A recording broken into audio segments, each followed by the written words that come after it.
بسم اللہ الرحمن الرحیم۔ مفتی صاحب کے بیانات کے لیے مفتی صاحب کے یوٹیوب چینل کو سبسکرائب کریں۔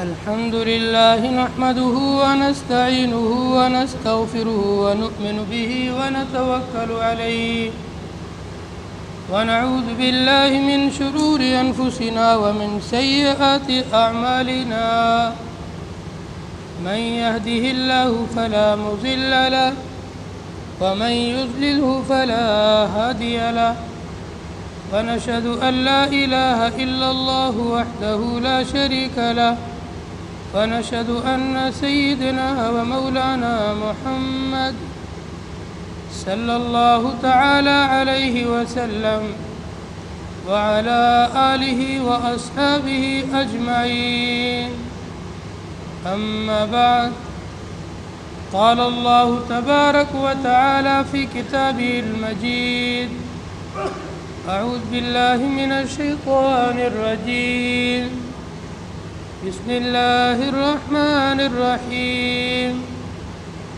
إنما يتقبل الله من المتقين. وقال النبي صلى الله تعالى عليه وسلم: إنما الأعمال بالنيات، أو كما قال النبي صلى الله تعالى عليه وسلم: رب اشرح لي صدري ويسر لي أمري واحلل عقدة من لساني يفقهوا قولي واجعله وزيرا من أهلي. ایک مرتبہ پیار و محبت کے ساتھ درود شریف پڑھ لیں۔ اللهم صل على سيدنا وشفيعنا وسندنا ومولانا محمد وبارك وسلم كما تحب وترضى عدد ما تحب وترضى. عمل سے زندگی بنتی ہے جنت بھی جہنم بھی، عمل سے زندگی بنتی ہے جنت بھی جہنم بھی. یہ خاکی اپنی فطرت میں نہ نوری ہے نہ ناری ہے.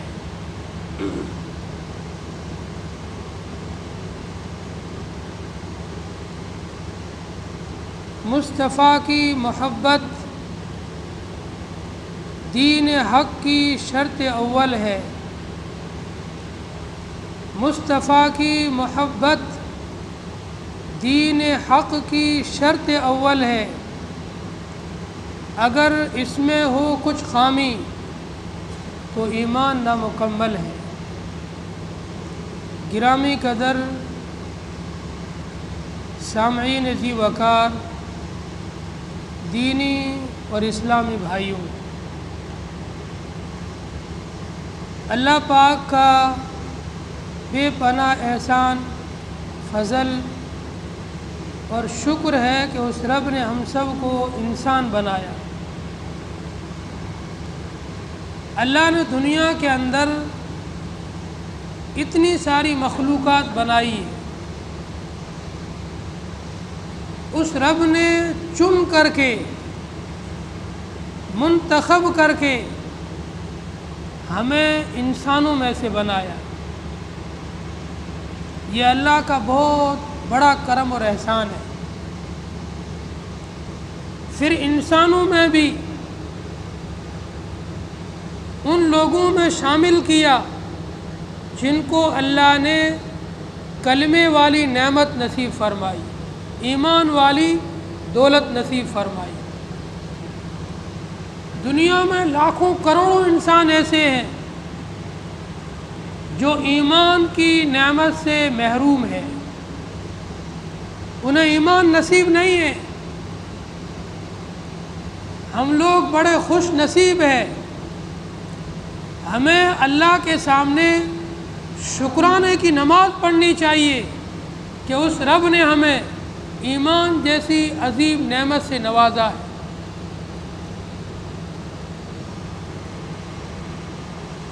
اللہ نے قرآن پاک میں فرمایا لئن شکرتم لأزیدنکم وَلَئِن كَفَرْتُمْ إِنَّ عَذَابِي لَشَدِيدٌ۔ میری دی ہوئی نعمتوں پر، میری طرف سے تمہیں جو نعمتیں ملی ہے، ان نعمتوں پر شکر کرو گے، میں اپنی نوازشوں کو، انعامات کو، نعمتوں کو اور بڑھاؤں گا، اور اگر میری نعمتوں کی ناشکری کرو گے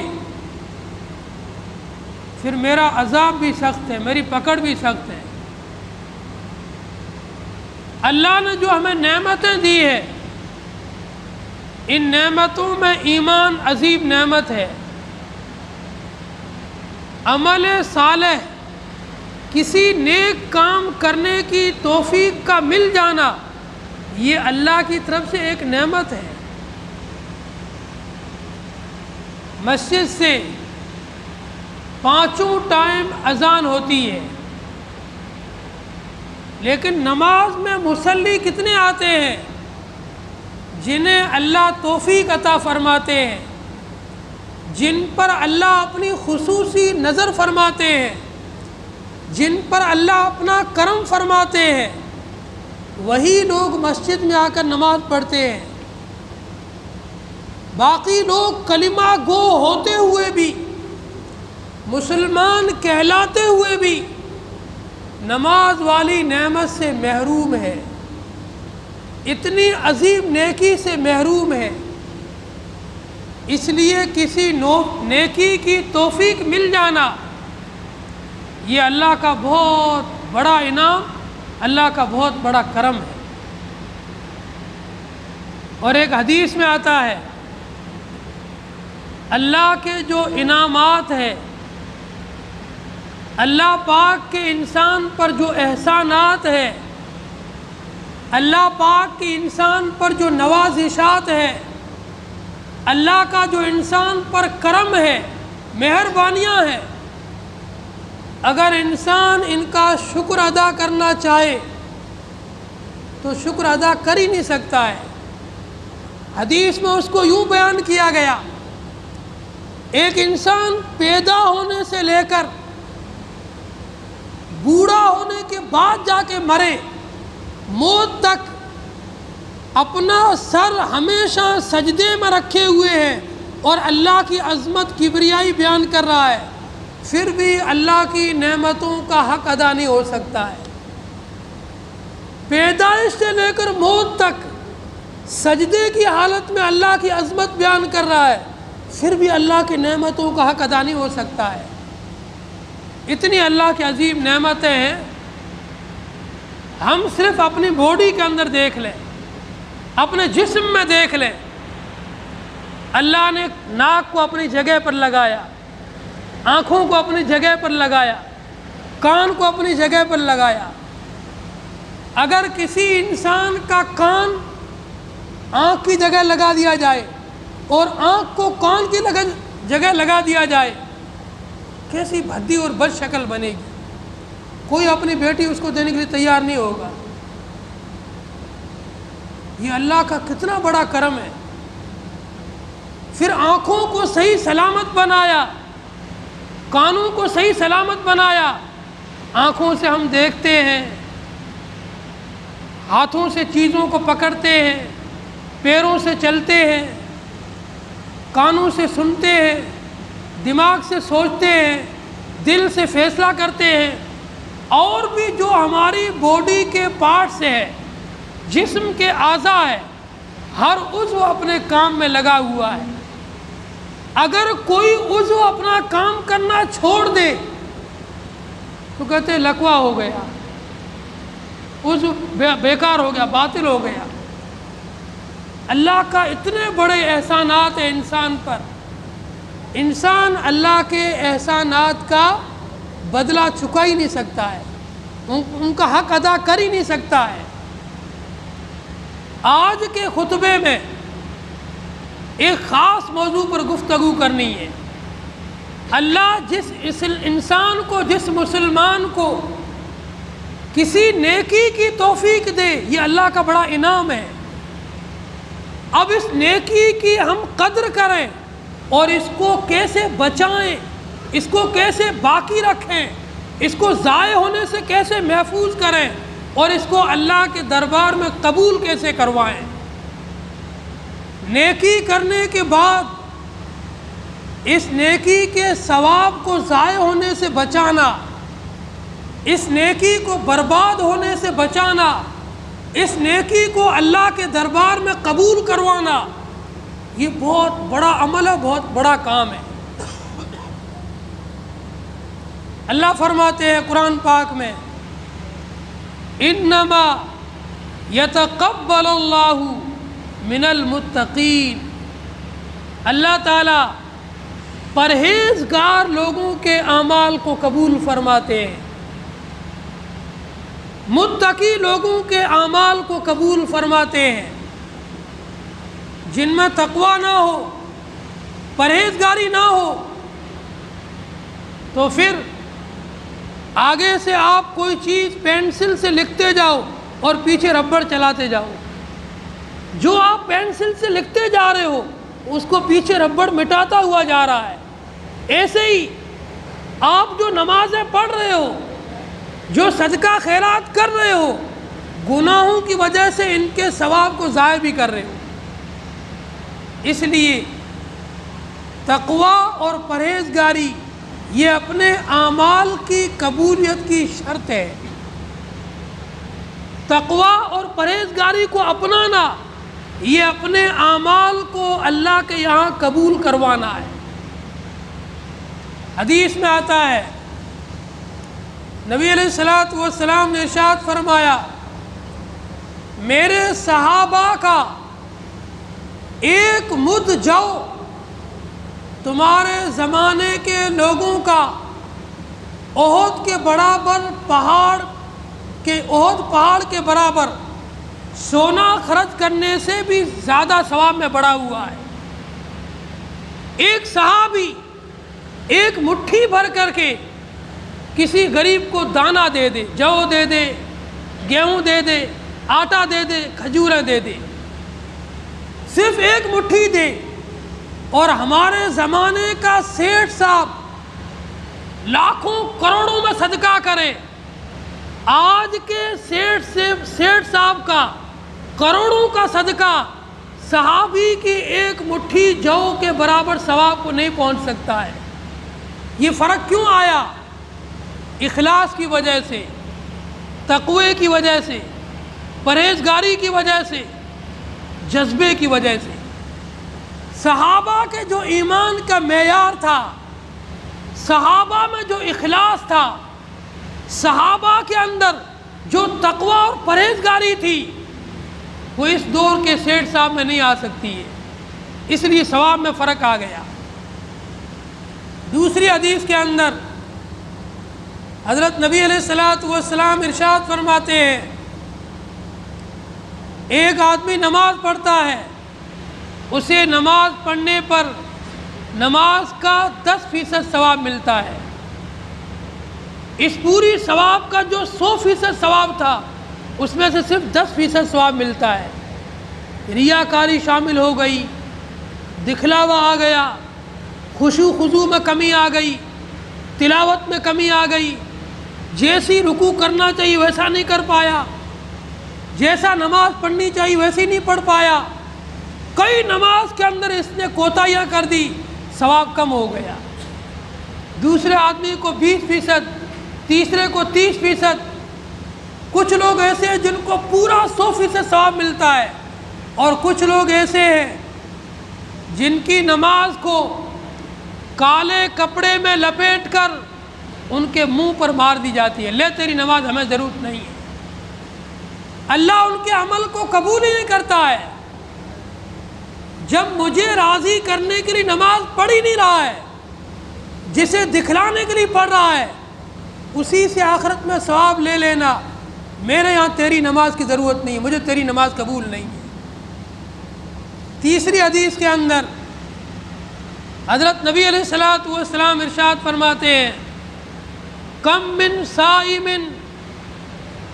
لیس بصیامہ الا الظمأ، بہت سارے روزے دار ایسے ہیں ان کو روزہ رکھنے میں سوائے بھوک کے کچھ بھی حاصل نہیں ہے۔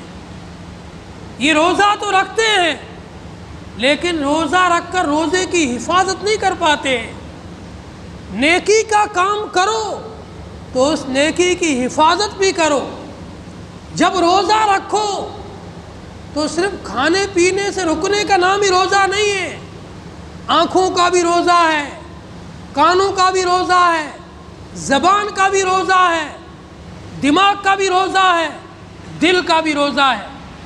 آپ نے روزہ رکھ کر کے بد نظری کی، بری نگاہ سے کسی کو دیکھا، آپ کے روزے کا ثواب ختم، سوائے بھوک کے کچھ حاصل نہیں۔ روزہ رکھ کر کے زبان سے غیبت کی، روزے کا ثواب ختم، سوائے بھوک کے کچھ حاصل نہیں۔ روزہ رکھ کر کے غیبت سنی، روزے کا ثواب ختم، سوائے بھوک کے کچھ حاصل نہیں۔ روزہ رکھ کر کے کسی گناہ کی طرف چل کر گئے، آپ کے پاؤں نے گناہ کیا، روزے کا ثواب ختم۔ اس لیے ہر نیکی کے اندر یہی معاملہ ہے، جب اس نیکی کی آپ حفاظت نہیں کر سکے تو اس نیکی کا ثواب ضائع ہو جاتا ہے، ختم ہو جاتا ہے۔ آگے آپ فرماتے حدیث میں کم من قائم لیس بقیامہ الا التعب، کتنے ہی قیام اللیل کرنے والے، راتوں کو جاگنے والے، ان کو سوائے تھکان کے کچھ بھی حاصل نہیں ہوتا ہے۔ راتوں کو جاگ کر نفلی عبادت کرتے ہیں، نوافل پڑھتے ہیں، تلاوتیں کرتے ہیں، لیکن کوئی دنیاوی غرض شامل ہو گئی، ریاکاری آ گئی یا اور کوئی آ گیا مقصد، ان کی وجہ سے قیام اللیل کا جو ثواب ہوتا ہے وہ ختم ہو جاتا ہے۔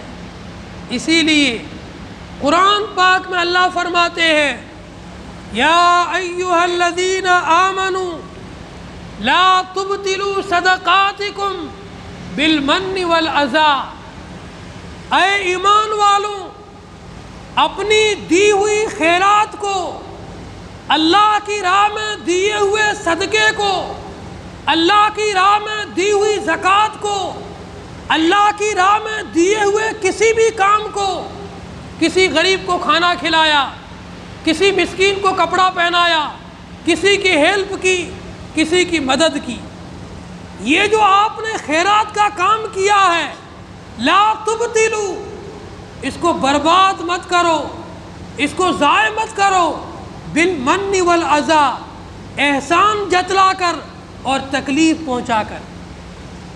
جس انسان کے ساتھ میں آپ نے اچھائی کا برتاؤ کیا ہے، بدلہ اللہ سے لو، اس سے نہ لو۔ اگر دنیا میں جس کے ساتھ آپ نے حسن سلوک کیا ہے، اچھائی کا برتاؤ کیا ہے، صدقہ خیرات کسی کو دی ہے، اس سے اگر تکلیف پہنچاؤ گے یا اس پر احسان جتلاؤ گے، چاہے زبانی طور پر احسان جتلاؤ یا اس سے کوئی کام لو، دونوں شکل کے اندر تمہارا دیا ہوا صدقے کا ثواب ضائع اور باطل ختم ہو جائے گا۔ اس لیے ایمان والوں کو چاہیے اپنی کی ہوئی نیکیوں کو باقی رکھیں، اس طریقے سے نیکیاں کریں۔ حدیث میں آتا ہے نبی علیہ الصلوۃ والسلام ارشاد فرماتے ہیں صدقہ اس طریقے سے کرو، تم دائیں ہاتھ سے دو، تمہارے بائیں ہاتھ کو بھی خبر نہ لگے کہ دائیں ہاتھ نے کیا دیا ہے۔ یہ سمجھانے کے لیے ہے، ورنہ جب انسان دے رہا اپنے دائیں ہاتھ سے تو بائیں ہاتھ کو خبر تو لگے گی۔ اتنا احتیاط کرنا ہے سوائے اللہ کے صدقہ دینے والا اور لینے والا تیسرے کسی کو پتہ نہ چلے، بس لینے والا دینے والا دو یہ جانے، تیسرا ان کا خدا ہے اور کسی کو پتہ نہ چلے۔ یہ صدقہ اللہ کو بہت زیادہ پسندیدہ ہے۔ آج کل ہمارے سیٹ لوگ تقسیم بھی کرتے ہیں، تو پہلے تو اس کی ویڈیوگرافی کریں گے، تصویریں لیں گے، ایک کٹ اٹھوائیں گے غریب کو، اس کے پاس کھڑے ہوں گے، پھر فیس بک پر، یوٹیوب پر اور اپنے جو بھی واٹس ایپ وغیرہ پہ اسٹوریاں لگائیں گے، ہم نے اس سال اتنے کٹ بانٹے ہیں، ہم نے اتنے غریبوں کو گھر بنا کے دیے ہیں، اتنے غریبوں کی وہاں ہیلپ کی ہے۔ یہ سب دکھلاوے سے ثواب ختم ہو جاتا ہے۔ آپ ثواب کام ایسے کریں، دائیں ہاتھ سے صدقہ کریں، بائیں ہاتھ کو بھی خبر نہ لگے، اس طریقے سے آپ صدقہ کریں۔ دیکھیے ابراہیم خلیل اللہ ہے، کتنے بڑے پیغمبر ہیں، خلیل ان کا لقب ہے، اللہ کے دوست، اللہ کے خلیل۔ اتنا بڑا کام کیا ہے، بیت اللہ کی تعمیر کی ہے، اتنا بڑا کوئی کام کر سکتا ہے؟ ہم لوگ چھوٹی سی اپنے محلے میں مسجد بنائیں گے، اس پر بھی اپنا بورڈ لگائیں گے، یہ ہماری سیٹھ صاحب کی فلاں کی طرف سے بنی ہوئی ہے، فلاں قوم، قوموں کے نام لکھے رہتے ہیں۔ ابراہیم خلیل اللہ نے اللہ کے گھر کی تعمیر کی، اور تعمیر کر کے تکبر نہیں کیا، میں نے یہ کیا ہے، میں نے وہ کیا ہے، اپنی میں کو ختم کیا۔ جب بیت اللہ کی تعمیر مکمل ہوئی، اللہ کے سامنے سر نگو ہو کر کے عاجزی کے ساتھ میں ہاتھ اٹھائے اور دعا مانگی ہے۔ اعمال کرنے کے بعد قبولیت کی دعا مانگی جا رہی ہے۔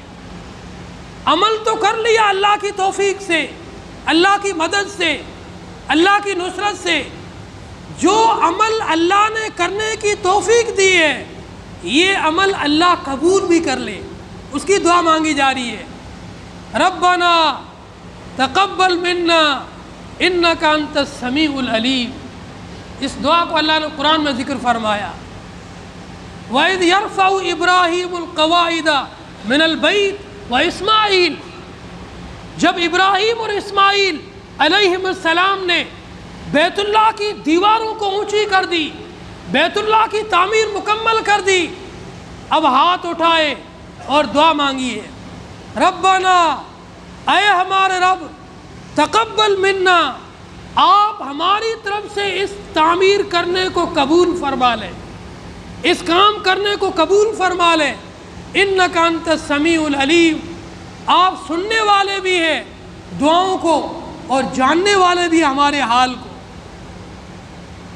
یہ حالت تھی ایک نبی کی، ایک پیغمبر کی، نیک عمل کرنے کے بعد اس کی قبولیت کی اللہ سے دعائیں مانگ رہا ہے۔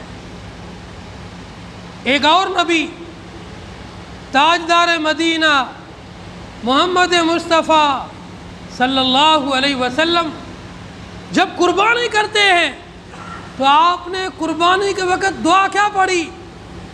اللہم تقبلہ منی کما تقبلت من خلیلک ابراہیم، اے اللہ اس قربانی کو میری طرف سے قبول فرما لے جیسے آپ نے اپنے خلیل ابراہیم کی قربانی کو قبول کیا۔ اتنا بڑا پیغمبر، نبیوں کا سردار، امام الانبیاء، دو جہاں کا آقا، نیک عمل کرنے کے بعد اللہ سے قبولیت کی دعا مانگ رہا ہے۔ اور ہم لوگوں کی حالت یہ ہے، 1000 کا کسی کو کٹ دیں گے، ہدیہ دیں گے تو پوسٹوں پہ بڑے بڑے چھپا کر کے اور اس کو شیئر کرتے ہیں۔ نیکی کریں تو نیکور اس کو قبول بھی کروانے کی کوشش کریں۔ اللہ تعالی ہم سب کو نیکی کرنے اور نیکیوں کو قبول کروانے کی توفیق عطا فرمائے۔